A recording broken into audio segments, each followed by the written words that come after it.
Hello everyone, get ready for an advanced bit of algebra in this video. Before you try and understand anything from this video, you have to watch the previous video about completing the square in any quadratic when the coefficient of x squared is different from 1. The calculation here and the working here comes from this video, and we are going to work on this general quadratic here without knowing what a, b, and c are, but just with the algebraic a, b, and c, and basically follow the exact same calculations or the exact same transformation of this expression to get to the completed square form. Okay, so first step was to factorize by 3. So here we factorize by a, and we find that this is x squared plus b over ax plus c over a. Then we need to match this thing here with 2 times something times x, just like here we match with 2 times something times x, this minus 5 over 3. So for us, it is going to be 2 times b over 2a x plus, now we need this number squared here, just like it was squared in this video. So b over 2a squared minus b over 2a squared plus c over a. And here is the equivalent of this line right there. Okay, we are going to use the formula we used to complete the square here to factorize this as x plus b over 2a squared. So we still have the a here. And if we expand the square here, we get a b squared over 4a squared. And let's convert this fraction right here into a fraction with 4a squared. We are going to multiply by 4a, the numerator and the denominator. And so we get 4ac over 4a squared.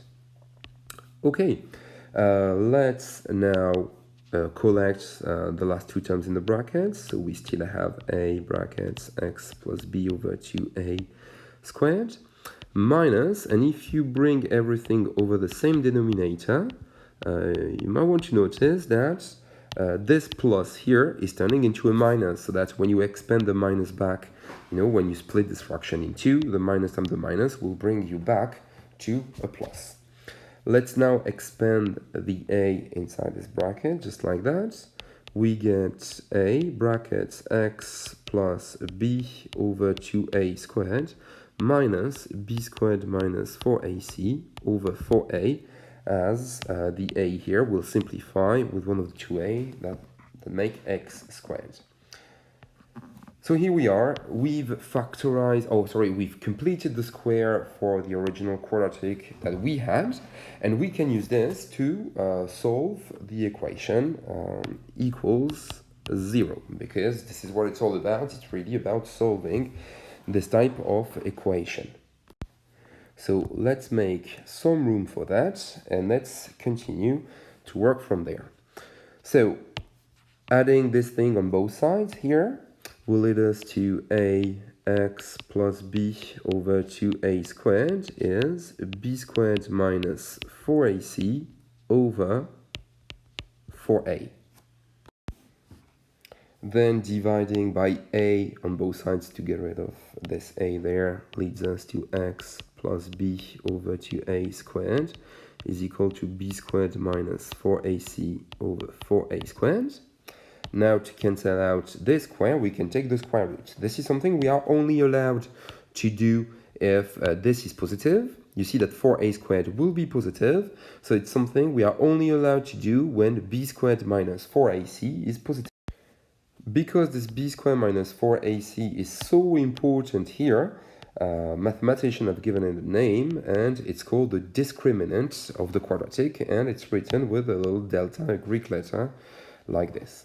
So if this b squared minus 4ac is positive, we can take the square roots on both sides, and we see that x plus b over 2a will be the positive or the negative square root of b squared minus 4ac over 4a squared, which is plus or minus the square root of b squared minus 4ac over 2a.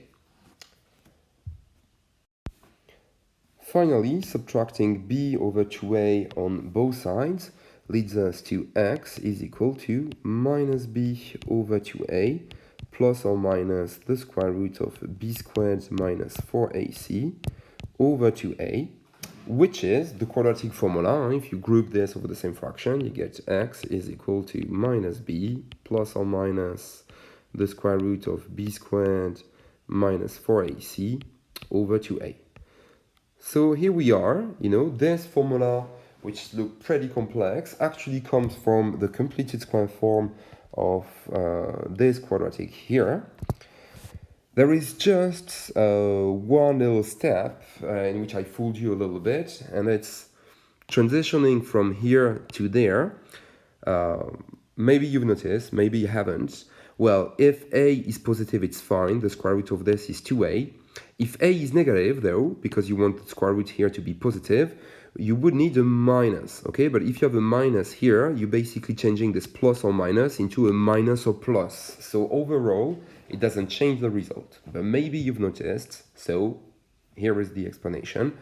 I don't want you to finish this video with questions remaining. I hope this has been clear enough for those of you that were brave enough to follow until the end. And if you got it, well done.